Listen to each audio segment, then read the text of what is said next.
Jay, you have had probably one of the most incredible and unique journeys of any person I've met who is in your age demographic. Because each person obviously has crazy stories if they're my age or if they're, my parents' age. But mini you, 2 decades, and then a hard pivot during COVID, and now working with Constant Creative. I'm just really excited to ask you about the the insane transition that you probably went through in the last 2-3 years after just almost maybe being mentally on autopilot for 2 decades. I can only imagine how insane that actually is. It was insane. I think you need to meet more people if you think my saying my journey is one of the most wild. That's not true. So go ahead and meet other people that have more crazy wild goals or whatever journeys than mine. But yeah, I think that I met or found Mini when I was 19. Or no, 17. I was 17 years old. My basketball coach told me to work there, and then I stayed there for 20 years and had this opportunity to kind of lead this multi-million-dollar company at the age of 24. And I just loved it so much. I was so fulfilled. I was just happy doing the thing, right? Growing within that opportunity. And I was so content. I'm very aspirational, but I was very content. I wasn't looking elsewhere outside of the bounds of whatever that opportunity provided. COVID forced me to. I didn't have another choice. Nobody did. You lock yourself in a room, you can't lead people and inspire people and create things, right? So I did. And I've always been the type of person who just believes you create your own journey, right? You create your own solution. If you don't have a solution in front of you, you make it happen. There's always a way. And I just stumbled upon a series of different opportunities post-COVID for 2 to 3 years. And now working with Constant and two founders that I just resonated with. And together we're building this thing to solve a problem for brands and agencies around the world. And here we are.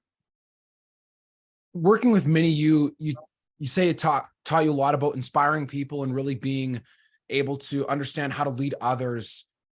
Did you ever see yourself being able to bring that energy and harness it towards something else while you were in Mini, or was that not even on your radar because of how focused you were on where you were?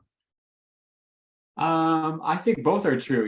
I think yes, in short, yes. I think I always knew I was going to move on. I didn't know when or didn't have an urgency, but I didn't imagine myself at the age of 60 standing at Mini doing all the things that we did at Mini. Not that I didn't enjoy it, but I just knew at some point I was going to move on. And I think that I always believed that the thing I would move on to would be something that I own and lead, something that I've created myself. And I didn't create Constant Creative, but I've met it at its early stages. It's 3 years young. And in the world of business, a company that's 3 years old is an infant. There's lots to figure out. There's lots to build. There's lots to try and fail and then learn from that and move forward. So joining them early on a leadership role gives me that opportunity to help make Constant my own, not for me, but just have that portion of my life satisfied, right? Creating and building things, creating solutions, imagining something that maybe doesn't exist or could exist differently for now businesses that are producing content around the world. How did your relationship with work change when COVID hit and you couldn't be in person inspiring people like you were at Mini any longer? It was the worst. I think because like you, right? Like you're a sociable person who likes to help people solve a problem, motivate them, encourage them, challenge somebody. I like to do that with people in business, like ideas and solutions and people. That's what I like to do. And not being able to do that, I felt like I was constricted, right? Like I felt like I was stuck in my own skin, and I didn't have an outlet to accomplish those things. And I was literally crawling in my own skin. So I just started to find ways to make that opportunity available to myself. Find other people doing it, do it myself, test things out. I did get 2 other opportunities after Mini within the university, but it felt like work. And I like to work really hard, and I like to work a lot. But if it ever feels like work, that's not for me. So I'm working harder probably than I've ever worked before, but but it's not work for me, it's recreation, because I'm doing something that I enjoy and it's a challenge. And I, to me, will never accept anything that doesn't feel like that. If you're in that spot, you're not in the right spot, because then now you have a job. And I don't think that we're humans. I don't think we should just have jobs. We should have passions and work that creates income, because we all need money to live and do all these things, but it shouldn't feel like work ever. You mentioned the point about passion. I've felt honestly pretty conflicted on that subject over the last like year or so, because you hear advice from people say like, follow your passion and then the money will come. And other people say, well, following your passion is stupid advice, because eventually when you follow your passion, then that feels like work and it's laboring, and then you hate it and you don't want to spend time around it. So do you think that they're like, how do you interpret the advice around following your passion in the specific case of making sure that it doesn't become like a job? Yeah, it's a good question. I've never felt like I was doing something that I was passionate about to be like work. Not one time. I think that my suggestion to someone who is doing something that they're passionate about, that is starting to become cumbersome, it's starting to feel like it's cumbersome to their own energy, I would suggest to that person that they should probably think about boundaries. Like maybe they need different boundaries to contain when they devote their passion towards something and when they step out of it. Everybody needs breaks during the day, at times of their lives, for vacation, whatever it might be. There's different variations of break. But I do not believe that something that I'm passionate about will ever become like work. Maybe you need a new challenge. Maybe you need a new goal. Maybe you need a new space to execute that passion, a new group of people, a new environment, a new solution, or something like that. But maybe that's true. But you should always be doing something that you are passionate about, always. And that your passions may change too, right? Like they evolve. Like there's no ladder. That's not a thing. I think people often think about their careers as one that is, there's this defined ladder. Like if I get in this lane, I'll get the next job and then the next job and the next job and climb this ladder. I think that now stepping outside of the ladder, because I did that, right? I jumped in and climbed the ladder real quick. And then I jumped out and went like, whoa, there's no ladder. Like it's fluid. Like your journey's going to change. So you just got to make the next right decision for you. And then that, you never know where that's going to lead to. Right. I had no idea Constant Creative existed.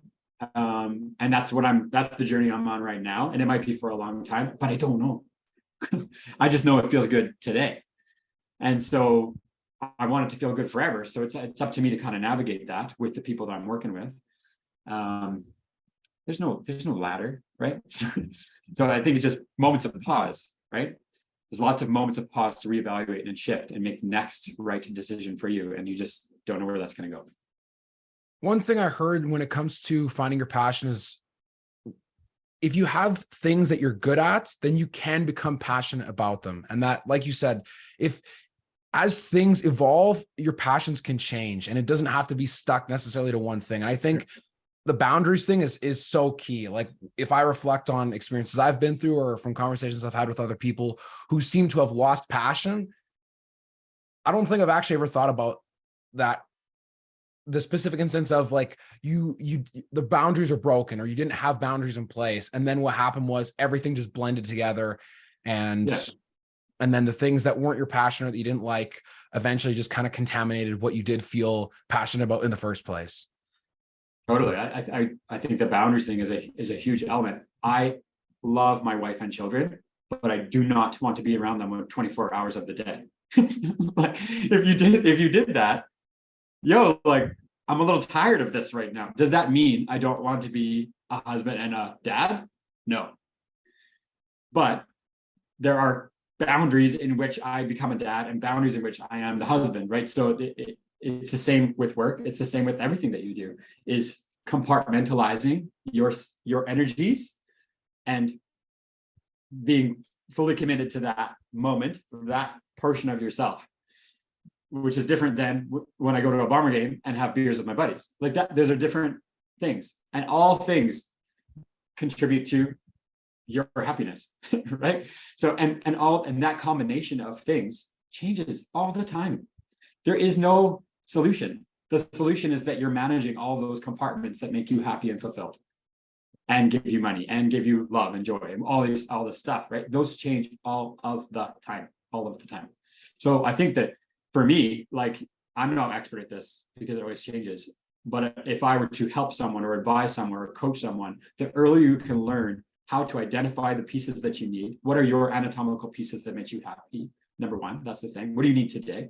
Number two, how do you manage getting access to those? How do you become fueled by those pieces? And then also, how do you manage them in a day or a week? If the better you are at doing those three things, the happier you're going to be, I think. Now, it doesn't mean it's always going to be easy, right? Because after COVID, I was like, holy shit. I don't know what my anatomical pieces are, really. I was happy, but I didn't know what they were. And I didn't know how to access each piece in a different way, because that experience was holistic. I loved everything about that it was. It fueled me without me even understanding why and how I was doing so. When it was gone, I had to figure out, what was that? What actually am I fueled by? And now how do I go seek out those different opportunities? Now that's really mathematical, and it's not quite that easy, right? Like, you're not going to sit down and be like, I'm going to fill this formula and here we go. And then I'm going to go to LinkedIn, search for those things, and it's fulfilled. Like, it's not like that. But understanding those things help you find it, I think, if that makes sense.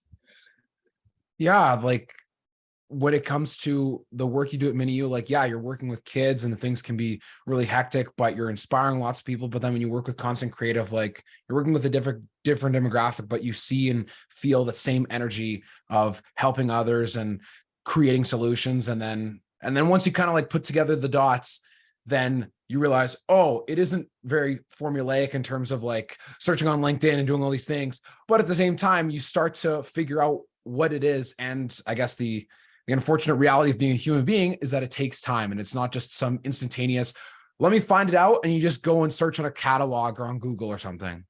That's right. And it often takes friction in order to discover that. What's motivating you, or what causes you to go find and discover that for yourself? If you're happy, there's no moment in time that says, ooh, define that, because it doesn't happen. So because it's friction, pain, resistance, challenge, defeat, failure, those are the things that cause those moments in time for you to do it. And then leading into that moment, I think, is what gets you out. Because if you avoid it, then you're just going to contract, and I'd be at some job at the university that I would hate. No, for me, right? But I think a lot of people avoid that friction and that moment of discomfort. And I think I would suggest the opposite. You have to lean into your deficiencies, or lean into this moment, which causes you to learn and grow, as painful as it is. Why do you think people lean away from that? Because it's easier. Avoidance is easier than tackling something head on, because when you're lifting something you have never lifted before, you can't lift it initially. You have to build resistance and growth to that. So in order to do that, it requires effort and failure. Some people are maybe not be willing to do it. And there may be some things that you're not willing to do it for. But that's for all of us to figure out. And it changes based on time, right? Would I do this when I'm 70? I don't know. Probably, because I don't think I'll ever stop. But the priorities change. So then those anatomical pieces and all the things that I need are going to change when I'm 70. I don't know. What are some of the things about being a parent and having lots of kids have taught you about, like, what is important to you in work and how you manage your life? Because people always say once you have kids, and it just, like, the iron doors behind you shut, and you've now entered a new stage that you can never ever go back. You never can go back from. It's funny. Someone asked me this question over Twitter. Okay. Like a couple of weeks ago, and he's about to be a dad. And he kind of asked the same question, and I just rattled off an answer. But after I wrote it, I was like, oh man, I actually think that was the right answer. I think that, well, the first thing as a parent, whatever you need, whatever time that you had, you now have 10% of that. So everything that we just talked about, you need to figure out how to accomplish that in 10% of the time that you would have if you had 100% of the time. You do not have kids. You're doing that right now. You have 100% of your time is yours. I now have 10%, because everything else goes towards that. So, okay. So now that's understood. I need to figure out how I can accomplish all the things that are important to me in 10% of the time. So now that you might have to ditch some stuff, or you know what I mean? Like I can't do it all because I got less time. So really having a strong understanding, be able to do it, and then make sure that I still get the things that I need in that 10% so that I'm still good. I think that's the key. And every time you figure it out, 3 months later, you got to change it again, because the kids' needs change so much that there's no long-term solutions are not the thing. Being the dad is the long-term thing. But every 3 months, it requires a different combination, because the schedules change, the needs change, the priorities change for them. And therefore, I still have this sliver of 10%. And for me, I go to the gym between 3 and 5 o'clock every day. No compromise. That enables me to separate. So boundaries, it enables me to separate my work day. I go lift weights to clear my mind, get new energy, so that I can go home and get people juice after they've asked for juice and then complain about the juice and then want milk, and like you know what I mean? It gives me the energy to be able to be patient for that time as a dad. If I do not do it, work is impacting my ability to be a dad negatively, because I'm just tired, right? So that works for me, right? I need the wedge. I need the break. Not that I'm not still thinking about work, but passively, and my mind is ready to do it. So you got to figure out how that works for you, and then change it every 90 days. The working out thing is so massive. I truly think it's probably one of the most underrated things that adults with kids can have as a part of their life. And you don't necessarily have to be like a fitness trainer or anything like that, but the mental clarity, the leading by example, the time to yourself, like all those things, I think just, if I could create like big billboards and put it out there and say, parents, like lifting weights will not take away your time. It'll give you more of that sliver of the 10% of time that you think that you have back. It makes me prepared to be a parent and handle all of the things that young children do. And it's really, really hard. Like leading thousands of children at the university and through a program and all this was way easier than being a dad of 3. Both are very hard, but being a dad of 3, top dog, way harder. Like it's not easy. Getting to the car is hard, right? So you better be ready to be patient. Yeah, you just got to be in Zen mode, and I think I mean, like, have you always been someone who's just worked out like since you're young, or was it something that you didn't get into until you got a bit older? No, I played sports for days. I could play sports with you for days, hours and hours and hours. But working out at the gym by yourself, no, I didn't. It took me to like probably truthfully till 25 till I really started to discover that.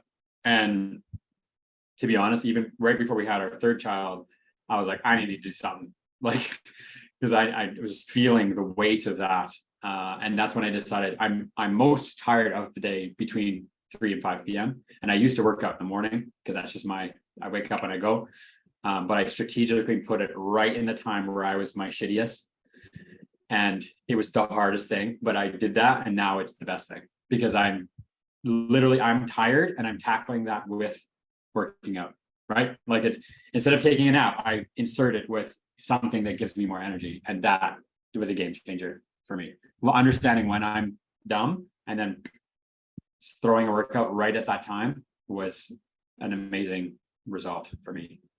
I'm sure you can only imagine like the amount of increased energy that you get when you're spending time with kids. Like even when, like, just for any person, like if you, before you go and work out, you're like, oh man, I don't want to do this, and this is blah blah blah, and that can those thoughts can come up a lot of the time. And then after you work out, you're like, wow, all of a sudden I feel like I want to go and paint the house and put the team on my back and do all these things and solve all the problems I just discovered today at work. And like it's a moment of clarity and energy, and without it, I'm not as smart.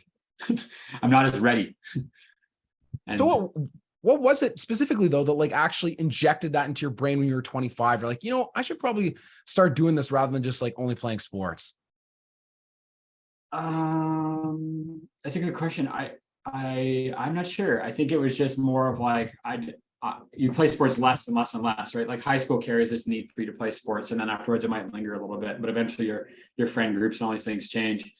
So you're more on your own, right? Over time, you become. I have a big friend group. Don't get me wrong, but you become more on your own. You can be more independent. You have less of a group that you do things as a group. And I think just going to the gym and figuring that out by myself it just kind of discovered. I was also working at a gym, so it was right there. So I think it was not an easy transition, but it's kind of a natural progression of life. I think over time, eventually you're on your own. Even if you're married and you have friends, whatever, you're still on your own at the end of the day. You have to figure out how you can control yourself and your own energies and your minds and what's important to you. So it worked for me. It makes me think of that chart with it shows the amount of time that we spend with all the different people in our lives. And it's been shared by lots of people. Like Sahil Bloom is a guy who has shared it like 5 or 6 times I've seen the last year.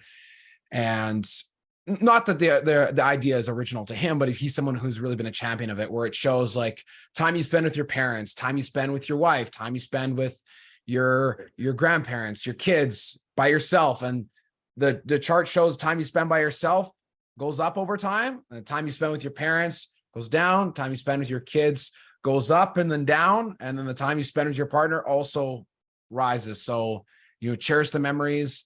I think that was one of the things. And it also talks about how you need to be comfortable being alone. Sure. And that goes back to the ideas of doing things that you love. If you don't love it, like, why are you doing this? It's on you. Like literally no one cares about you. And that's not a negative sentiment. It's actually, to me, that's one to inspire you to just think about yourself, right? Like no one's thinking about you. So you might as well be happy with yourself and what you're doing. And also the amount of time you spend with people who are coworkers and doing your work increases as you get older. So you better be working with people you like and respect and trust, right? I'm not interested in working with people I don't trust, not 1 second. Or enjoy and want to solve problems with or go to battle with. We're going to fail at something. You want to do that with someone who's a jerk, or someone who you respect and say, no, we can do this. Let's figure it out. There's always a way. I'm going to look at you. I respect you. I trust you. We're going to figure it out. Let's do it. Let's fail on the next one. Eventually, we don't quit. We will succeed. So you might as well do that with someone who's going to do that with you. You don't want to do that with someone that you think is going to bounce you. Not of interest to me. Now you're just an employee. That's not for me. No, when you look back in your 20s, like when you look back to 20-year-old Jay, like what are some of the things that you would tell yourself now in hindsight, or tell maybe just any 20-year-old in hindsight as to what it is that they can do to prepare themselves for when they get to, these crossroads in life of whether it's having a family or changing careers, the relationship with work changes, kind of like you've experienced, because there isn't really a roadmap for many people, but there are, I think, things that are timeless pieces of wisdom. Oof, that's a big question. I think what would I tell myself? I would tell myself or anyone in their 20s to do everything we just talked about. I have no regrets about what I did. I always felt like I wanted to do something I was passionate about. I always wanted a challenge. I always wanted to work with people that I loved and respected, and that I had fun with, right? And I think that you should never compromise on your own. Those were goals of mine. I know that people might have different goals. Don't compromise on your goals. Ever. If it feels like you have an opportunity to achieve those goals with the opportunity and the people around you, then you pursue that for the time being. When that doesn't exist, you lift your head and figure out what else is going on and where else can that opportunity exist for me. And that doesn't, I'm a committed person. I was at Mini for 20 years. I intend to be with Constant for a long period of time. But the moments in between, I was bouncing because I was trying to discover the goal, the opportunity, the challenge, and the people that I wanted to work with. And that has to fail a few times before you get it right. And I think how do you get it right? I don't know. You have to try. you have to have conversations like this. This is how I found content. I had one conversation, a 15-minute conversation with a guy named Nick Shackelford, and we just vibed. and I had no expectation of that conversation, but that just ended up becoming something else because we just pursued it. So continue to pursue, right? Pursue, understand goal, pursue goal. Don't compromise. That's it. Be respectful, find people you love. Or play infinite games like Hormozy says, right? There you go. Like, this is a game for me. Like, I enjoy this. Like, this is leading business, creating business, working with people. Like, that's recreation for me. It feels like the video game. And so if I was doing that with people who did not feel that way, so example, the people that work at the University of Manitoba, they do not feel that way. Not everyone, I can't speak for everyone, but the people I worked with didn't have that same passion, and therefore it's not a fit for me. We're not going to grow together. So for those reasons, I'm out. Right? And that's okay. No judgment, right? That works for you. That works for the people, for whatever, those people that felt that way there, that works for them. That's okay. No judgment. They're satisfying what I hope to be their goals. Mine are different. So now I want to be surrounded with people who have similar goals to me and passions and values and that kind of thing. Were you someone that ever got into like personal development as you moved up the ranks in Mini, or did I? Yeah. What do you mean by personal development? What do you mean? Like, I don't know. Did you ever like? I guess it was before. A lot of it was probably before the age of social media. But as the age of social media has really started to rise, like one of the things that people talk about in the space is surrounding yourself with the inputs and kind of, even if it's not with people physically, but like what you consume, being conscious of what it is that you surround yourself with to make sure that it's inspiring and uplifting towards your goals, rather than consuming negativity or the news or things that make you feel fear and like nothing is possible. Yeah. Interesting you say that, because when I was in that particular role, we had 200-300 employees serving thousands of people in person, doing multi-million dollars of sales on an annual basis. In terms of consuming content, my goal was to create a bubble and a world that was so positive that it was the content I wanted to consume. The community and the team that we built, the organization that we built together, and you're part of that, and everyone else that worked there became part of that and had an impact on that culture. That was the content I was consuming. It wasn't through social media. It was just through live time. I was not interested in all of the other things out there. I am now, because the world's different, right? Like I stepped out of the bubble. I built a bubble, and it was so freaking awesome. And any problem that happened, we managed within the bubble, and we did that together. And that was my education. Like I will always believe that that opportunity I had at the university was my education for business, and whatever leadership roles that come after that. The opportunity itself was where I learned. It was not in a classroom or in a book or on Twitter or on some short form video shared on the reels or a tweet or a thread. Like, sure, those are good inputs, I think, sometimes. It makes you go, huh, and then you move on. But that opportunity was living education. And so now I have to surround myself through the internet or Zoom calls with those, whether through employment, working at Constant Creative, or partnership or prospective clients or whatever it might be. That's a different space now. So how do you achieve that in those open-ended inputs? It's still I still think you want to, but it's more open. Whereas before it was a very contained bubble. Yeah, education through live practice. Like when you say that, this word, the bubble, I always think of like the NBA bubble, and specifically. And one of the things that actually relates about the NBA bubble to what you're talking about is like, it was the peak of true basketball. There was nothing else, no distractions. You stayed in a hotel, you woke up, you ate, you worked out, you played basketball. That was it. And then people were like, man, why are the Heat so good? Or why was this team so good? And that was fake. But no, like that was real. That was just pure concentrated basketball, nothing else. And you see the results of that. Yeah, totally. And now, because there's no bubble, Like for example, we're implementing so much change and development at Constant Creative. There's tons of growth opportunities through this space. And I'm really excited to achieve those. And in order to get feedback, because I'm not in a physical space with people, I'm just inviting people to give me product feedback. Look, I don't want your business. I mean, of course I do, but I just want your feedback. What do you need? I want to learn about exactly what they need as a marketer or as a CEO or as a founder or as a content creator, and listen to them and show them what I'm trying to build, and then make alignments. And if something's missing, I'll just go build the solution. Over time, you would think that solution will end up serving them right in the way that they want, hopefully at the right price for a long-term relationship. And there's shared value there. The company, Constant Creative, will benefit, and so hopefully so should they as a client. But that just reaching out to people and say, hey, you have 30 minutes, let's talk, for no intention other than to just get feedback and share ideas. That's my new little tiny bubbles, right? Everywhere. We could just jump on a call like this, talk about business. I have no obligation to talk about someone's product that they're selling, but I got ideas of what I think might be good or bad. And just having that entrepreneurial discussion, helping each other out, sharing ideas, just a good brotherhood or whatever it might be.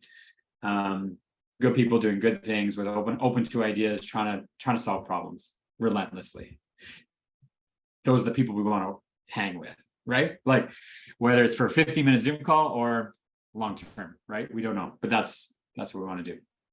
Yeah, that's the world of Zoom, I think can be very exhausting for people who have to use it all the time. But I think it's in like the energy that you use when it comes to Zoom. I remember when talking with university professors, like, oh man, it's been on 7 Zoom calls all day and this is crazy and exhausting. I'm like, well, but that's the same energy that you're carrying from when you're going to 7 meetings in a day in person. So it's not necessarily that Zoom is horrible. It's just that what is the energy that you're carrying in those meetings, and what is the flow of it compared to when I talk with people like yourself on Zoom? Like I'm super excited as if I'm there, there with you. But if you're sitting there and dragging your feet because let's have the same repetitive thing over and over each week, or just say, oh my goodness, when's this going to end? Yeah, it's interesting because when I shifted from, I think culture is really important to me. I also think culture is really important to business, and it ends up resulting in monetary value.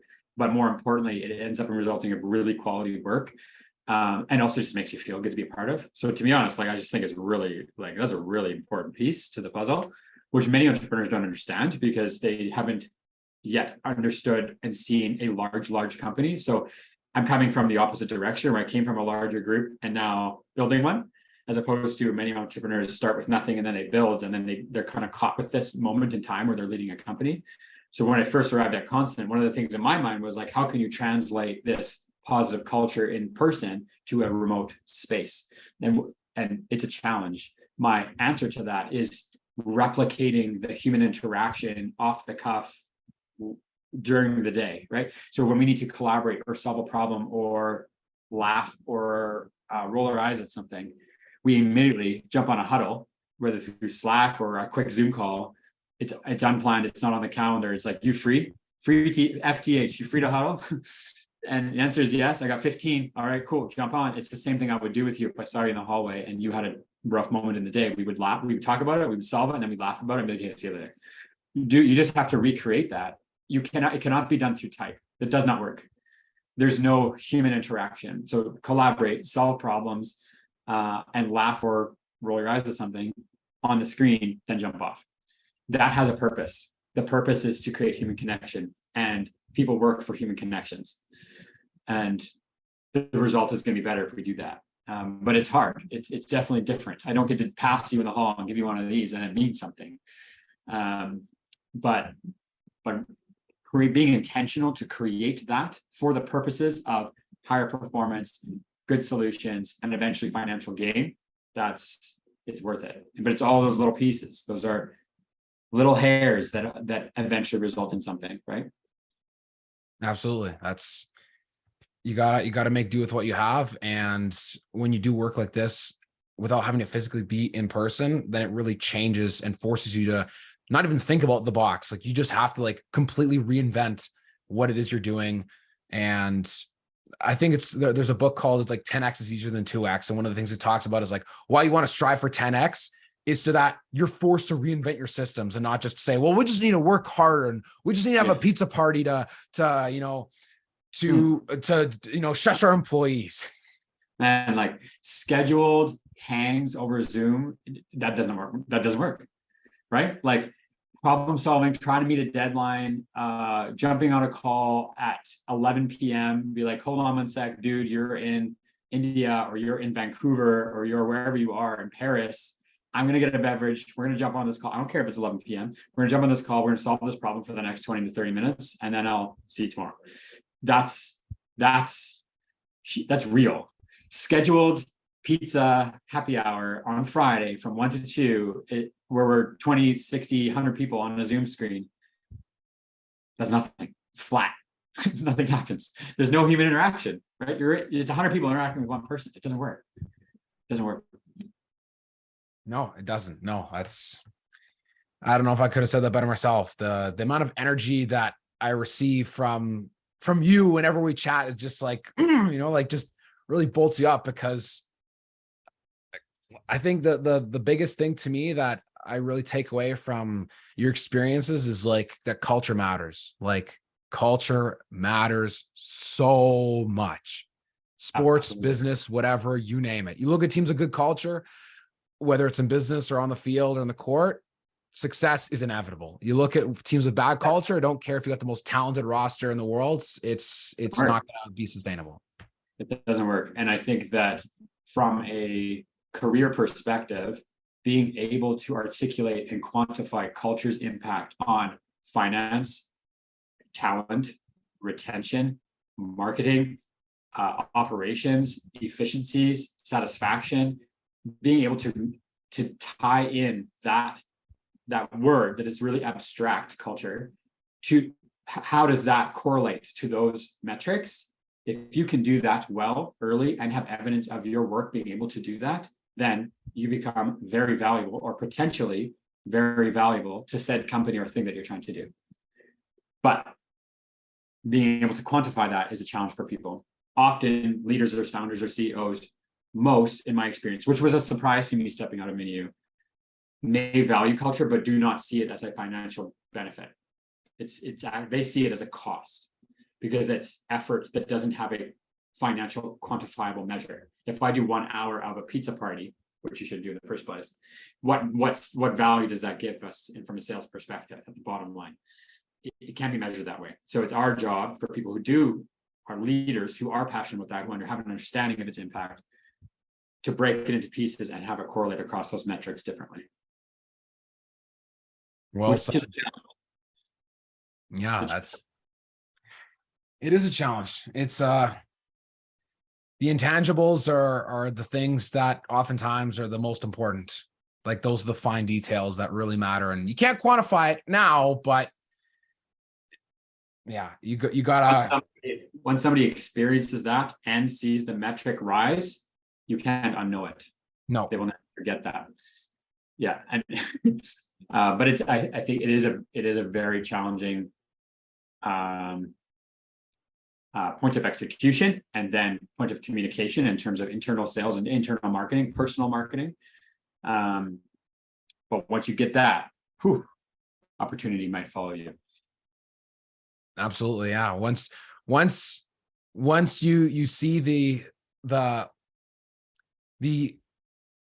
when you see the light and you realize that you can't unsee it, then you got to follow it, or it's just going to keep burning away at you. And it takes time to build. And so that's the other element, is finding people who are patient enough to see all of those things come together. How do we bring all of those anatomical pieces into alignment? And once they're in alignment, now the system is rolling, right? And at one point at Minu, we were extremely efficient, the biggest we've ever been, and I was bored. So not negatively bored, but bored because it was operating so efficiently that the thing didn't need me to be successful. And that's the goal. The goal is for it to just be totally self-sustainable, and for me to observe from afar, high end, and see where I can push it next. That's always going to be the goal. So now I got to do it again. In progress, right? So it's in progress. We're bringing the constant creative, which is an infant, 3 years old, into a space where it can grow and become into that entity that is more well-defined and more established. So my current challenge is to recreate that in a different space. And we're well on our way already. I've only been in this role for less than a year. And there's already lots and lots of indicators pointing that it'll come. It just need more time to continue building. Jay, I'm really glad that you've been able to join me on today's podcast. I'm really grateful that you could share your wisdom to your 20-year-old self, and the constant wisdom that is growing as you continue to evolve, because it's a never-ending process. It literally is it's infinite. It is an infinite game. Yeah, I'm happy to be with you. I have so much respect for you. I see you as this person who's going to lead and inspire and motivate people for the rest of your life. I want to watch you continue to grow. If I could be at any assistance or helpful at any point in time to help you along the way, or do that with you along the way, I will always say yes. I don't consider myself to be wise, but I consider myself to be passionate and someone who wants to help others. So that's why I'm here, and I hope to always be there and as an option for you as you continue to move forward. No, I appreciate that a lot. That does mean a lot to me, and I know from someone who has inspired me and has the passion and energy that I carry. It's such an important thing to have that synthesis of passion and energy. There's quite honestly nothing quite like it in the world. When two people are just like on the same page when it comes to the energy that you share, it's more dangerous than dynamite. Amen. I agree. And our paths will continue to cross, and eventually, who knows, maybe we'll be doing a podcast together at some point, hosting one together, teaching about something. Who knows? Right to future, like Nike says, right? That's right. Make it happen. If there's always a way. If you want something, make it happen.